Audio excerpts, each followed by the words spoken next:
Hai, ketemu lagi dengan saya Widi dari Kamar Bu Bidan Podcast. Pada hari ini saya akan jelaskan kepada kalian tentang Poskesdes atau Pos Kesehatan Desa.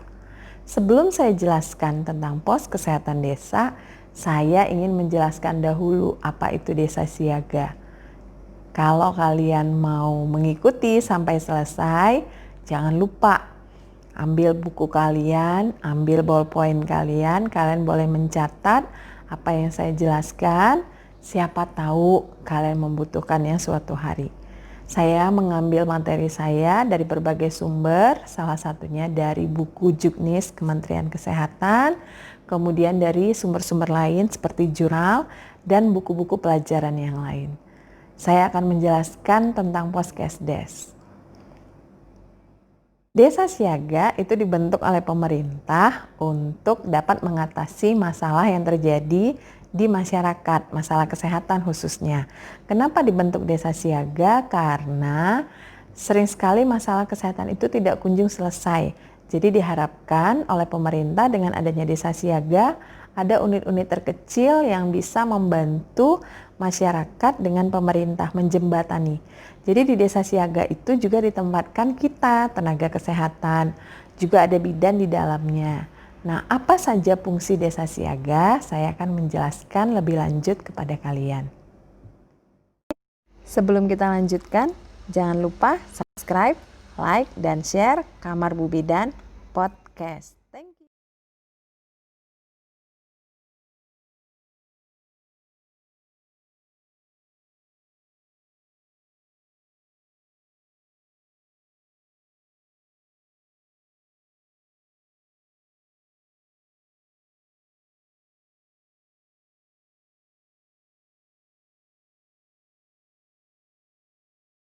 Desa siaga merupakan strategi yang dilakukan oleh pemerintah untuk pembangunan kesehatan.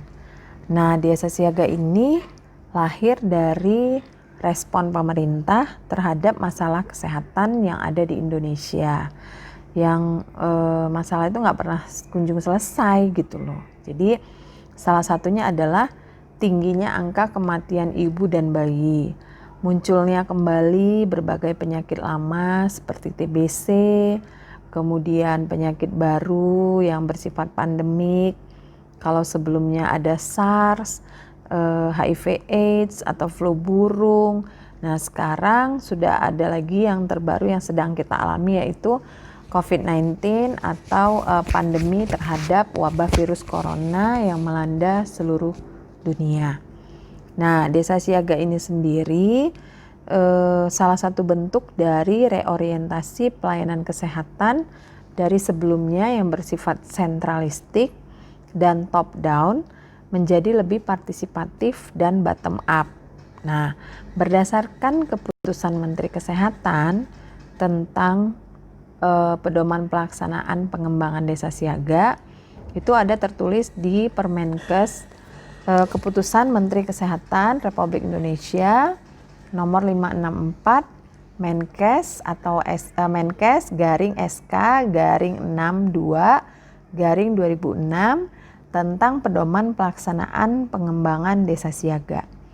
Nah, di buku pedoman ini semua tertulis apa yang dimaksud dengan desa siaga, konsep desa siaga, tujuan desa siaga, semuanya ada di sini. Desa siaga adalah suatu konsep peran serta dan pemberdayaan masyarakat di tingkat desa disertai dengan pengembangan kesiagaan dan kesiapan masyarakat untuk memelihara kesehatannya secara mandiri. Nah, desa yang dimaksud di sini adalah kelurahan ya, atau misalnya ada beberapa istilah di kita masyarakat Indonesia seperti kampung atau nagari. Nah, itu juga bisa dibuat untuk desa siaga. Nah, desa siaga sendiri itu punya konsep. Konsep desa siaga adalah membangun suatu sistem di suatu desa yang bertanggung jawab untuk memelihara kesehatan masyarakatnya sendiri di bawah bimbingan dan interaksi dengan seorang bidan dan 2 orang kader desa.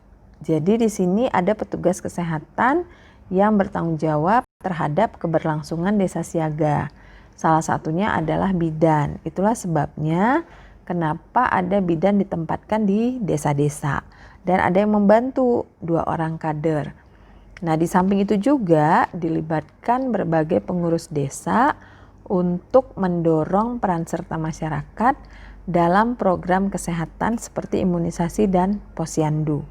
Nah, kenapa? Karena jangkauan kita kan untuk menyelesaikan masalah ya, masalah dari unit-unit terkecil. Jadi misalnya nih pemerintah, dia punya program kesehatan atau misalnya program pencapaian target imunisasi 100% tercapai. Nah, itu tidak bisa dilaksanakan sendiri oleh pemerintah, tetapi perlu kerjasama juga baik dari masyarakat maupun petugas kesehatan. Nah, dari petugas kesehatan inilah kita bisa melaksanakan program yang dilakukan oleh pemerintah. Jadi misalnya program imunisasi dan posyandu. Nah, itu bisa dilaksanakan oleh kita sendiri sebagai petugas kesehatan untuk melaksanakan pelayanan kepada masyarakat di desa siaga tersebut. Secara umum, tujuan pengembangan desa siaga itu adalah terwujudnya masyarakat desa yang sehat, peduli, dan tanggap terhadap masalah kesehatan di wilayahnya. Nah, itu konsep dari tujuan dari pengembangan desa siaga. Kenapa kita buat desa siaga? Nah, selanjutnya secara khusus tujuan pengembangan desa siaga itu yang pertama adalah meningkatkan pengetahuan dan kesadaran masyarakat desa tentang pentingnya kesehatan. Jadi harapan kita, kesehatan itu atau informasi yang disampaikan oleh petugas kesehatan yang bersifat edukasi itu tidak hanya sampai di kota saja, tapi juga bisa sampai di desa. Nah, kenapa bisa sampai di desa? Karena rakyat Indonesia itu memang sekitar 40% ya itu berada di pedesaan gitu. Jadi kita harus menjangkau mereka semua. Supaya apa? Supaya kalau misalnya ada penyakit ya secara endemi lah ya. Jadi terjadi di satu desa di kota yang orang desa itu bisa untuk mencegah. Nah, atau terjadi di desa yang kota juga bisa. Artinya apa? Penyelesaian masalah kesehatan itu tidak bisa dimulai dari atas saja, tapi harus berkesinambungan dari atas sampai ke bawah. Nah, yang kedua, meningkatnya kewaspadaan dan kesiapsiagaan masyarakat desa. Nah, kewaspadaan dan siapsiaga masyarakat desa ini berhubungan dengan yang pertama tadi, pengetahuan dan kesadaran masyarakat desa tentang pentingnya kesehatan. Kalau mereka sudah memiliki kesadaran yang tinggi, maka mereka juga memiliki kewaspadaan yang tinggi dan mereka siap dengan segala keluhan atau penyakit yang datang, mereka sudah tahu cara mencegahnya. Contoh seperti sekarang ya, negara kita sedang mengalami pandemi COVID-19. Tapi kita bisa lihat sendiri ya, warga kita, masyarakat kita masih banyak yang belum menyadari untuk memelihara kesehatan dirinya sendiri. Harapannya dia tidak tertular dari orang lain, tetapi minimal dia juga tidak menularkan kepada orang lain. Nah, kenyataannya di antara kita sendiri mungkin kesulitan itu. Misalnya memakai masker, social distancing, physical distancing, kemudian kita juga kesulitan untuk cuci tangan, kesulitan untuk menyadari bahwasannya masalah ini adalah masalah bersama dan harus kita atasi bersama. Tapi ternyata bagi sebagian masyarakat justru mereka menganggap itu bukan tugas dan tanggung jawab mereka. Nah, sehingga wabah COVID-19 ini menjadi lebih lambat penanganannya atau penyelesaiannya karena sebagian dari kita itu belum menyadari, jadi tidak punya kewaspadaan. Nah, kemudian meningkatnya keluarga yang sadar gizi dan melaksanakan perilaku hidup bersih dan sehat. Nah, harapannya kalau sudah punya pengetahuan yang baik, kewaspadaan yang baik, maka tanpa kita suruh pun, tanpa kita harus push mereka udah sadar bahwasannya kesehatan itu perlu. Nah, caranya gimana? Mereka makan makanan yang bergizi, kemudian mereka melakukan PHBS atau perilaku hidup sehat dan bersih. Kemudian yang keempat, meningkatnya kesehatan lingkungan di desa. Nah, tahu sendiri ya kalau di desa itu apa ya? Masih banyak desa atau masyarakat yang belum menyadari pentingnya kesehatan lingkungan, karena kesehatan lingkungan juga akan mempengaruhi kesehatan secara individu, baik individu, kelompok maupun masyarakat. Nah, contoh nih, masyarakat tuh banyak yang dia pelihara sapi, di bawahnya sapi, di atasnya rumahnya, jadi modelnya kayak rumah panggung gitu. Nah, mereka melakukan itu, mereka tetap happy, mereka merasa tidak terganggu, walaupun secara kesehatan itu pasti berhubungan dengan kesehatan. Kenapa? Contoh, bau dari kotoran sapi akan mempengaruhi dengan pernapasan. Kemudian ketidakbersihan daripada kandang juga akan mempengaruhi secara umum dengan keluarga. Kenapa? Karena dalam satu rumah gitu ya, satu lingkungan. Nah, seperti itu. Nah, saya akan jelaskan juga tentang prinsip pengembangan desa siaga. Nah, desa siaga itu harus kita pahami dulu ya. Jadi desa siaga itu merupakan titik temu antara pelayanan kesehatan yang dilakukan dan program kesehatan yang diselenggarakan oleh pemerintah dengan upaya masyarakat yang terorganisir. Nah, desa siaga itu mengandung makna kesiapan. Nah, kesiapan itu artinya siap. Nah, siaga, kesiapan dan kesiagaan. Artinya kita bisa lakukan jika terjadi masalah kesehatan yang berhubungan dengan kesehatan ibu dan anak, pandemi dan lain-lain. Desa itu sendiri yang terdiri dari masyarakat, kader, petugas kesehatan harus bisa mengatasi masalah mereka dulu, gitu. Jadi tidak butuh waktu lama untuk mereka harus bisa ke atas, gitu ya. Nah, kemudian desa siaga itu mengandung makna kesiapan dan kesiagaan tadi. Kesiagaan masyarakat itu bisa didorong dengan memberikan informasi yang akurat dan cepat tentang situasi dan masalah-masalah yang dihadapi oleh masyarakat tersebut. Ada prinsip lain lagi, yaitu prinsip pengembangan desa siaga. Yang ketiga, prinsip respon segera. Begitu masyarakat mengetahui ada satu masalah di dalam desa mereka melalui desa siaga akan melakukan langkah-langkah yang perlu. Apa yang perlu dilakukan dan apa yang tidak perlu, kemudian bagaimana cara mengatasi masalah tersebut, dan kemudian sistem kesehatan akan memberikan bantuan, termasuk dibantu oleh Pustu, oleh Puskesmas, Dinas Kesehatan, dan RSUD. Nah, jadi contohnya nih ya, prinsip respon segera. Kalau di dalam dunia kebidanan misalnya, ada ibu tiba-tiba infartu. Nah, infartu jarak dari desa ke klinik atau ke rumah sakit itu mungkin mencapai 2 atau 3 jam perjalanan. Dengan adanya desa siaga atau program desa siaga, harapannya ibu tidak mengalami salah satu dari 3T. Tidak mengalami ya, jadi terlambat mendapat pertolongan. Nah, terlambat mencapai fasilitas kesehatan, dan yang ketiga terlambat mendapatkan pertolongan di fasilitas kesehatan tersebut. Nah, di situ harapan kita dia tidak terlambat mencapai fasilitas kesehatan. Nah, harapannya dengan adanya desa siaga, begitu ada masyarakat yang mengalami masalah itu saling bergotong royong. Jadi artinya di antara masyarakat tersebut ada yang punya mobil, mereka boleh langsung membawa pasien ke rumah sakit atau pusat pelayanan kesehatan terdekat untuk mencegah terjadinya kematian ibu.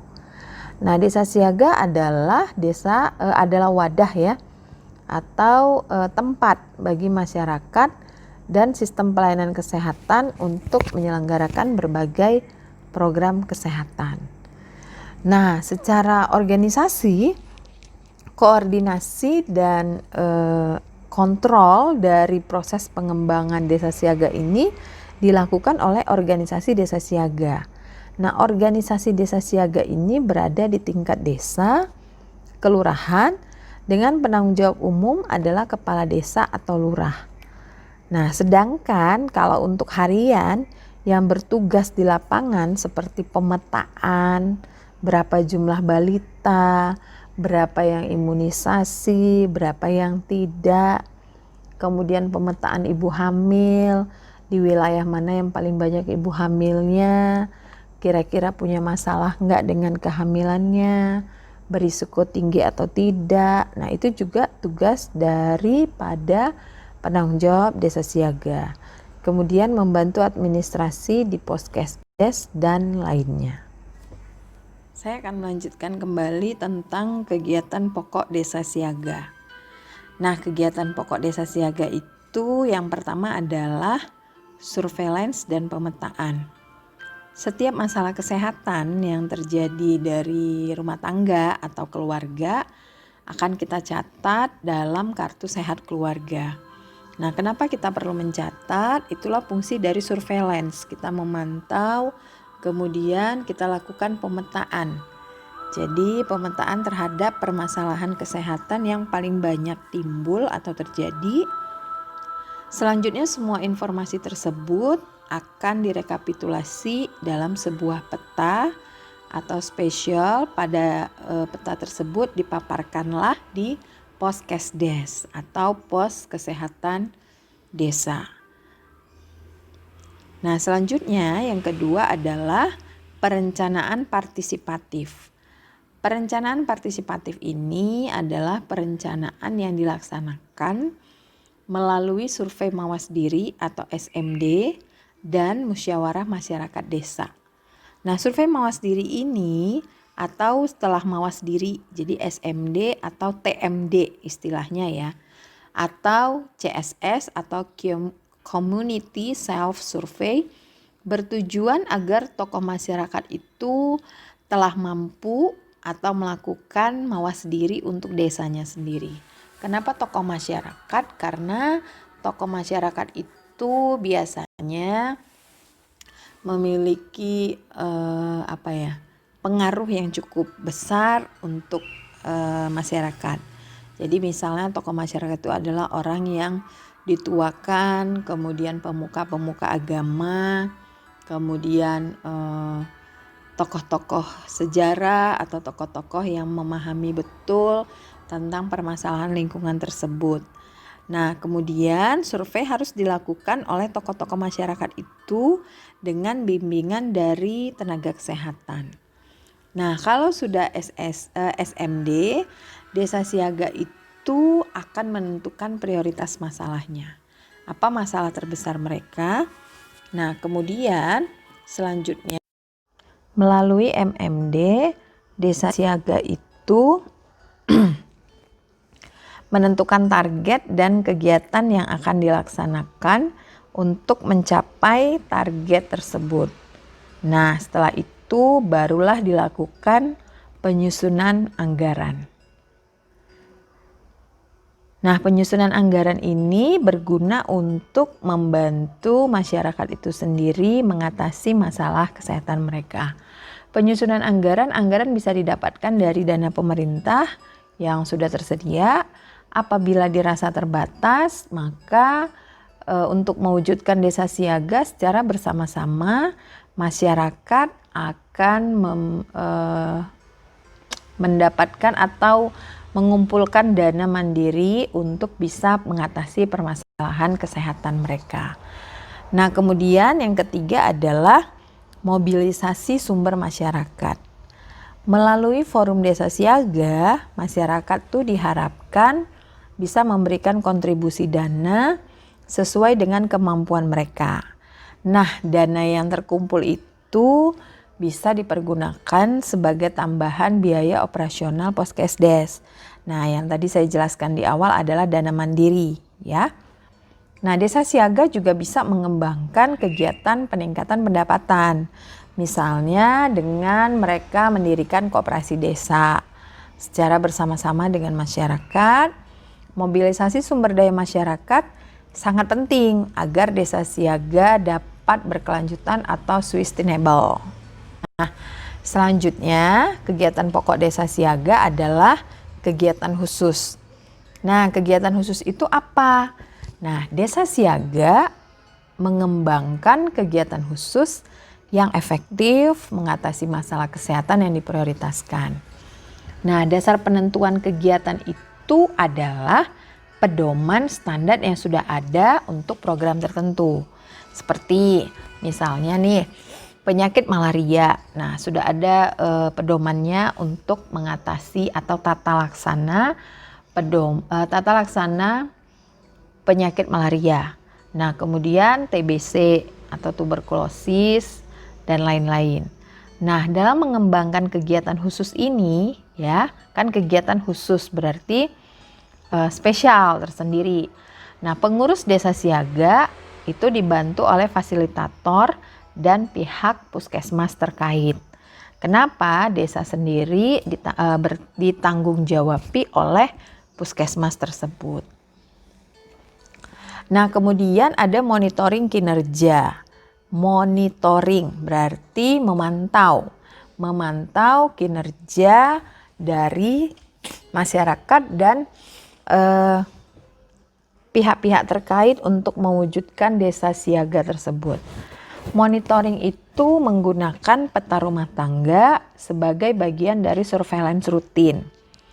Setiap rumah tangga itu akan diberikan kartu kesehatan keluarga untuk diisi sesuai dengan keadaan dalam keluarga tersebut.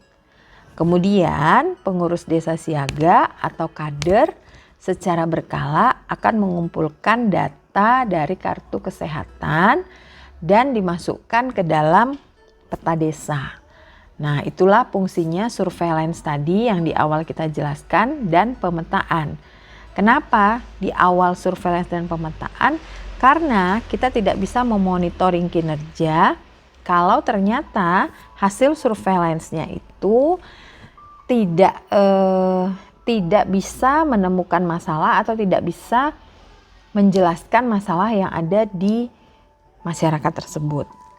Nah, kemudian selanjutnya adalah masalah keuangan. Nah, kalau masalah keuangan, desa siaga akan mendapat dana hibah ya atau block grant setiap tahun. Itu dari DHS 2 untuk mendukung program atau kegiatan yang dilaksanakan dalam desa siaga tersebut.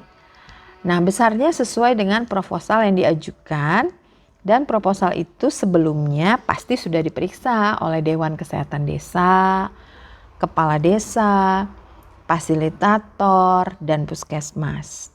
Untuk menjaga transparansi dan akuntabilitas, biasanya dana tersebut harus dicatat dan dilaporkan sesuai dengan pedoman yang ada dan kegiatan yang dilaksanakan. Tahu sendiri kan, masalahnya kalau udah keuangan, repot urusannya. Jadi harus lengkap dokumentasinya semuanya. Pengembangan desa siaga. Kalau pengembangan desa siaga itu dilaksanakan untuk membantu atau memfasilitasi, mendampingi masyarakat untuk bisa menjalani proses pembelajaran melalui siklus atau spiral pemecahan masalah yang terorganisasi dan dilakukan oleh forum masyarakat desa atau pengorganisasian masyarakat seperti pelajaran kita saat ini, yaitu dengan menempuh tahap-tahap seperti berikut ini. Nah, pada tahap 1 itu biasanya dilakukan sosialisasi dan survei mawas diri atau SMD dengan kegiatan antara lain sosialisasi, pengenalan kondisi desa, membentuk kelompok masyarakat yang melaksanakan SMD, pertemuan pengurus kader, dan warga desa untuk merumuskan masalah kesehatan yang dihadapi dan menentukan masalah prioritas yang akan diatasi. Nah, jadi salah satunya yang tadi saya jelaskan ya, bahwasannya kita perlu mengidentifikasi masalah. Apa penyebab masalahnya? Bagaimana dengan sumber dayanya? Apa yang bisa dimanfaatkan untuk mengatasi masalah tersebut?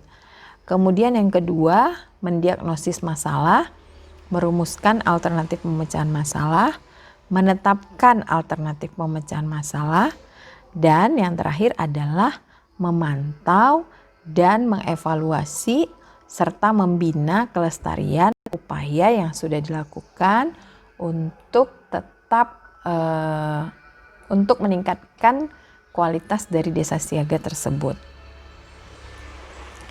Nah, kemudian yang kedua adalah tahap pembuatan rencana kegiatan.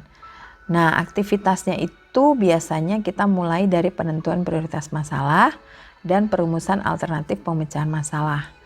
Nah, kemudian kita lakukan kegiatan penyusunan rencana kegiatan tersebut saat musyawarah masyarakat desa yang ketiga.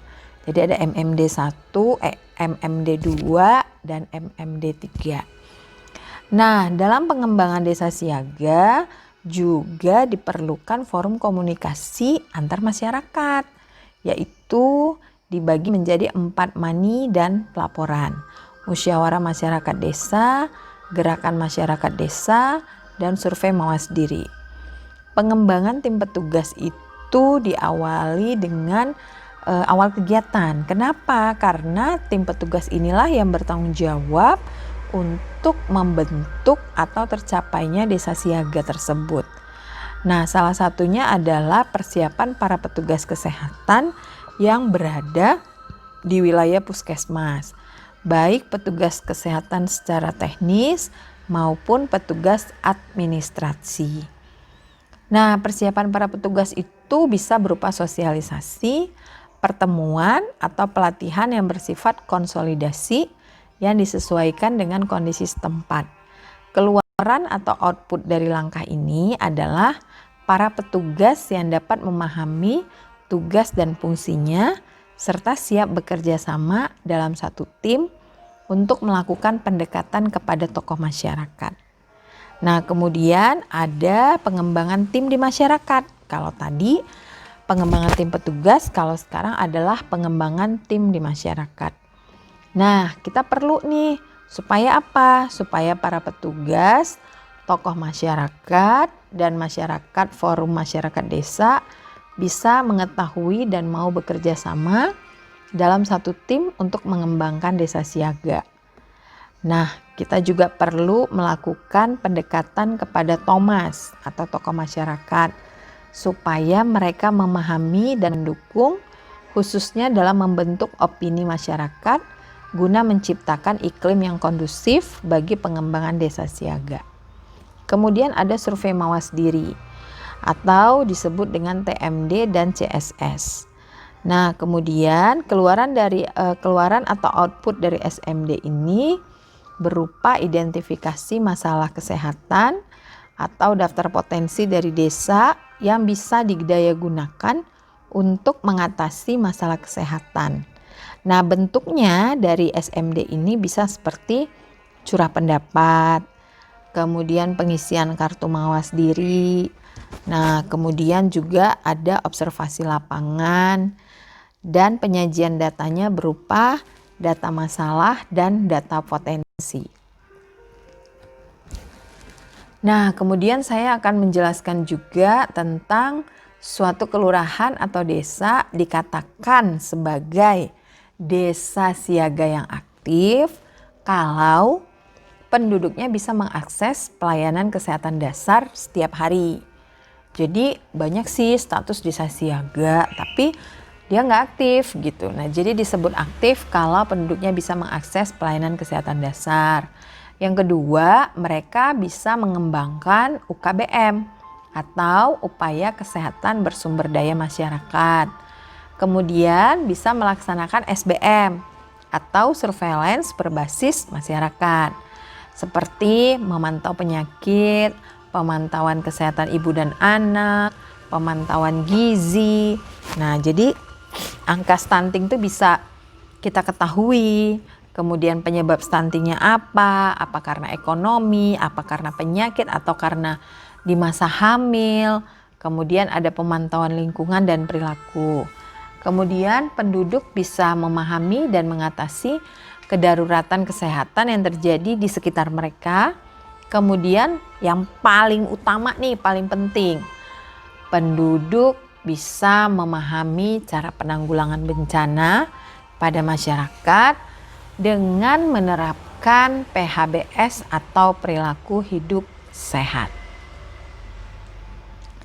Kemudian ada pengembangan UKBM. Nah, pengembangan UKBM ini adalah aktifnya posyandu balita, kemudian ada posyandu lansia. Jadi bukan cuma nama, tapi memang ada programnya dan aktif. Banyak lansia yang menikmati posyandu tersebut. Adanya pos kesehatan pondok pesantren, kemudian ada pos upaya kesehatan kerja atau UKK.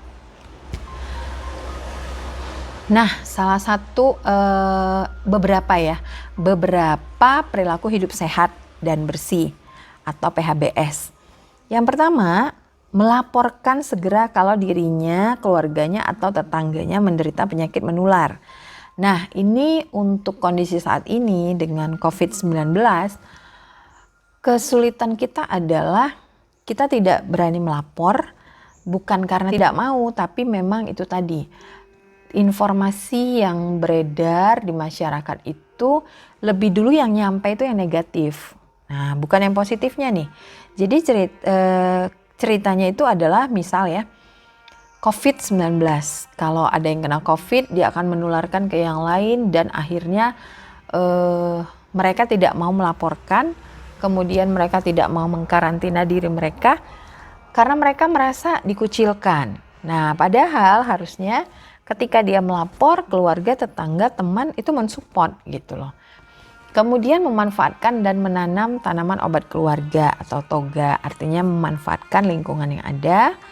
Berobat kalau sakit atau mengantar orang lain berobat, periksa kehamilan secara teratur ke petugas kesehatan, makan dengan gizi yang seimbang, jangan lupa makan ikan dan sayur, menggunakan garam beriodium saat memasak, bukan hanya penyedap rasa tapi garam beriodium. Kemudian tersedia oralit dan zinc atau zat besi untuk balita, pertolongan persalinan yang dilakukan langsung kepada petugas kesehatan, tablet penambah darah selama hamil dan nifas, kemudian pemberian vitamin A bagi ibu nifas, dan ASI eksklusif. Nah, kegiatan yang dilakukan di PHBS ini antara lain makanan pendamping ASI, vitamin A pada balita, timbang berat badan pada bayi dan balita dengan menggunakan KMS, imunisasi, kemudian menganjurkan ibu untuk tidak merokok, kemudian juga keluarga tidak minum minuman keras, nafsa dan bahan berbahaya lainnya, menyediakan rumah dan kendaraan untuk keadaan darurat. Kemudian mempersiapkan dana sosial seperti tabungan ibu bersalin dan dana sehat, mengupayakan dan memakai sanitasi dasar, menjadi akseptor KB, melaporkan kematian, saling mengingatkan kepada seluruh anggota keluarga untuk melakukan PHBS. Nah, kemudian ada indikator keberhasilan desa siaga. Nah, indikator keberhasilan desa siaga itu adalah yang pertama, indikator input. Indikator input itu adalah atau indikator masukan ya, untuk mengukur seberapa besar masukan yang telah diberikan dalam rangka desa siaga. Kemudian indikator masukan itu terdiri dari apakah tersedia atau tidak forum masyarakat desa, tersedia atau tidak sarana pelayanan kesehatan serta perlengkapan atau peralatannya, tersedia atau tidaknya PKBM yang dibutuhkan masyarakat, kemudian apakah tersedia atau tidaknya tenaga kesehatan, Nah, dalam hal ini minimal bidan, harus ada 1 bidan di dalam desa siaga tersebut. Kemudian apakah ada yang mendampingi bidan seperti kader? Jadi paling tidak ada atau tidaknya kader yang aktif. Nah, kemudian ada tidaknya sarana pembangunan atau Poskesdes sebagai pusat pemberdayaan masyarakat di bidang kesehatan. Kemudian apakah ada atau tidaknya alat komunikasi yang telah lazim dipakai di masyarakat untuk mendukung pergerakan surveillance berbasis masyarakat. Misalnya nih, paling gampang ya kalau di desa tuh misalnya kentongan atau seperti kayak beduk yang tuk tung tung tung tung. Jadi itu masyarakat tuh bisa tahu gitu. Nah, itu sarana komunikasi. Karena mungkin dengan memanggil satu persatu agak sulit, memberikan surat agak sulit. Tapi dengan sarana komunikasi yang seperti pakai kentungan itu akan lebih memudahkan ya, menggampangkan. Nah, kemudian ada juga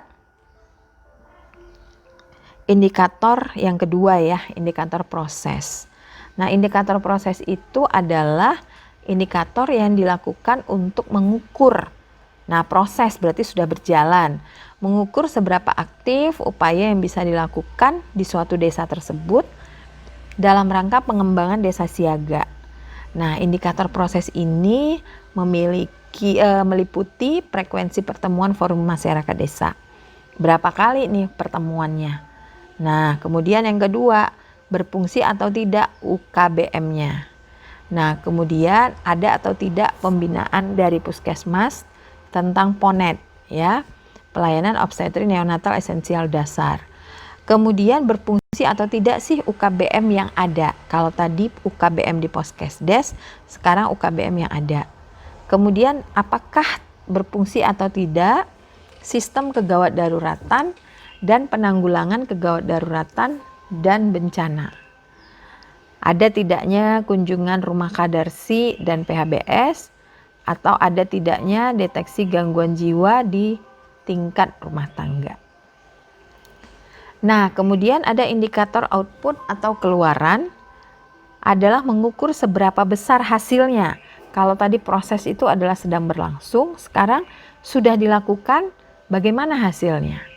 Nah, itu biasanya meliputi cakupan pelayanan kesehatan dasar atau KIA, kemudian cakupan pelayanan UKBM, kemudian jumlah kasus kegawat daruratan dan KLB yang ada di desa tersebut dan dilaporkan, cakupan rumah tangga yang mendapatkan kunjungan rumah oleh Kadarsi dan PHBS, kemudian tertanganinya masalah kesehatan dengan respon tepat.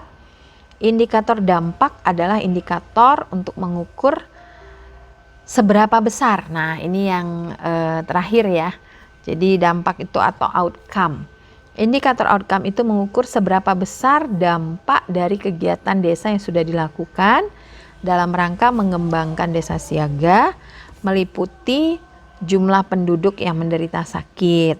Nah, kemudian jumlah ibu yang melahirkan meninggal dunia, jumlah bayi dan balita yang meninggal dunia, jumlah balita dengan gizi buruk, tidak terjadinya KLB penyakit, kemudian respon cepat masalah kesehatan. Nah, hari ini saya menjelaskan tentang desa siaga sebelum akhirnya nanti kita akan belajar tentang pos kesehatan desa atau Poskesdes.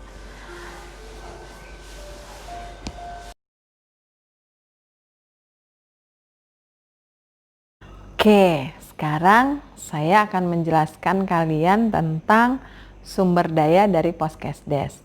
Nah, sumber daya Poskesdes itu yang pertama harus ada 1 orang bidan dan 2 orang kader yang bertanggung jawab untuk kegiatan pos kesehatan desa.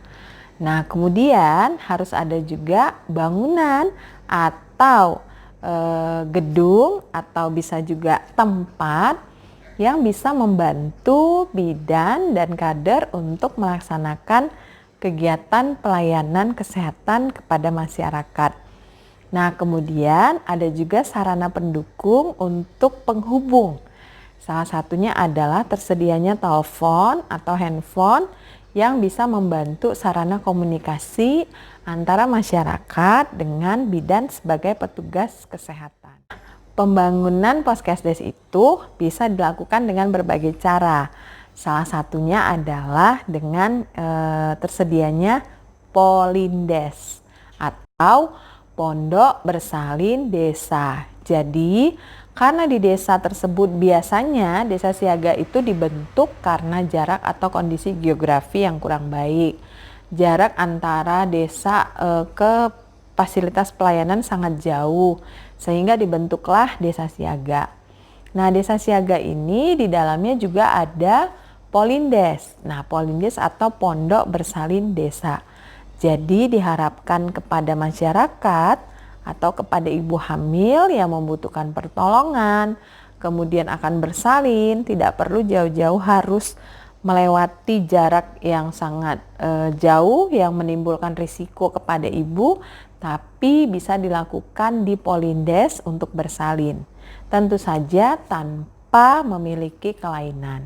Apabila memiliki kelainan kepada pasien, maka bidan akan melakukan rujukan ke pusat pelayanan kesehatan yang lebih tinggi jenjangnya.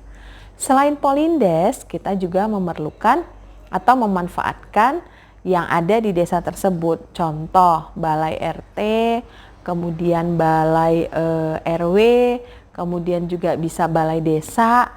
Kenapa? Karena kita bisa melakukan promosi kesehatan di tempat tersebut.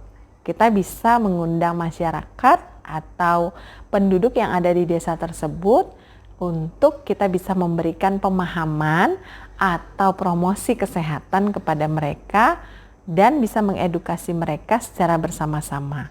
Sehingga apabila terjadi masalah kesehatan, mereka bisa mengatasi dengan baik, mereka punya informasi yang lebih baik, dan mereka bisa mencegah penyakit tersebut yang dimulai dari keluarga, kemudian sekitar atau tetangga, kemudian bisa juga ke lingkungan, sampai akhirnya bisa merubah ke seluruh rakyat Indonesia.